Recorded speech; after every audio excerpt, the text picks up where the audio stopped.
సుమన్ టీవీలో మీ business promotions కోసం ఈ కింది నెంబర్ను సంప్రదించగలరు. మొసాద్ అనే ఒక ఇజ్రాయెల్కి సంబంధించిన ఒక గూఢచార వ్యవస్థకు సంబంధించిన దాని యాక్టివిటీస్ గురించి, దాని కార్యకలాపాల గురించి కొంత డీటెయిల్డ్గా చెప్పగలరు? ప్రపంచం మొత్తంలోనే అత్యధిక గూఢచార ఆపరేషన్స్ చేసిన కంట్రీ కానీ, అత్యంత క్లిష్టమైన గూఢచార పనులు చేసింది ఎవరు అంటే ఫస్ట్ గుర్తొచ్చేది మొసాద్.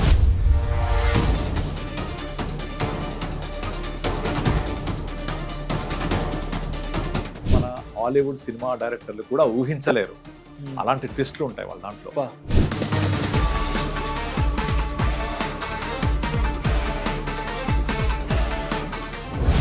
ఒక రీసెంట్గా 2020లో ఇరాన్ న్యూక్లియర్ పితామహుడిగా చెప్పబడే అతన్ని వాళ్ళ ఇరాన్లోకి వెళ్ళి చంపేశారు. అయితే విచిత్రం ఏంటంటే అది చంపింది ఎవరు ఇప్పటిదాకా తెలియదు.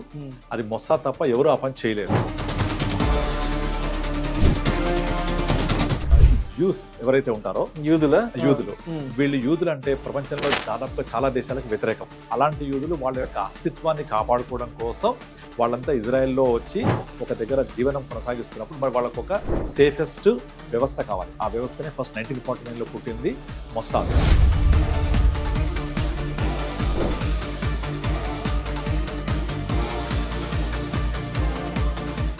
ఇజ్రాయెల్కి వ్యతిరేకంగా ఉంటే చాలు చంపేయడమే, అంతే తప్ప తీసుకొచ్చి విచారణ చేసి న్యాయమా అన్యాయమా విచారణ చేసేది లేదు, చంపేయడమే.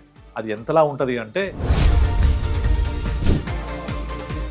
నార్మల్గా మనము ఇజ్రాయెల్కి వెళ్తాను అని వీసా అప్లై చేస్తే కూడా అంత ఈజీగా రాదు. అండ్ ఇజ్రాయెల్ పాస్పోర్ట్ ఉంది అంటే one of the safest passport, అది one of the secured passport. Israel passport ఉంది అంటే వాళ్ళ శత్రువు నెట్వర్క్లోకి వెళ్ళి దాన్ని పసిగట్టి దాన్ని అంతం చేయగల కెపాసిటీ అనమాట. వీళ్ళు మొత్తం వచ్చి 7,000 మంది ఉంటారు వీళ్ళ దగ్గర. అండ్ వీళ్ళ బడ్జెట్ వచ్చేసి $2,200 మిలియన్ బడ్జెట్. వీళ్ళకు ఎటువంటి రెస్ట్రిక్షన్స్ ఉండవు, కంప్లీట్ 100% ఫ్రీడమ్. ఎవరైనా మొసాద్లో జాయిన్ అవ్వాలి అంటే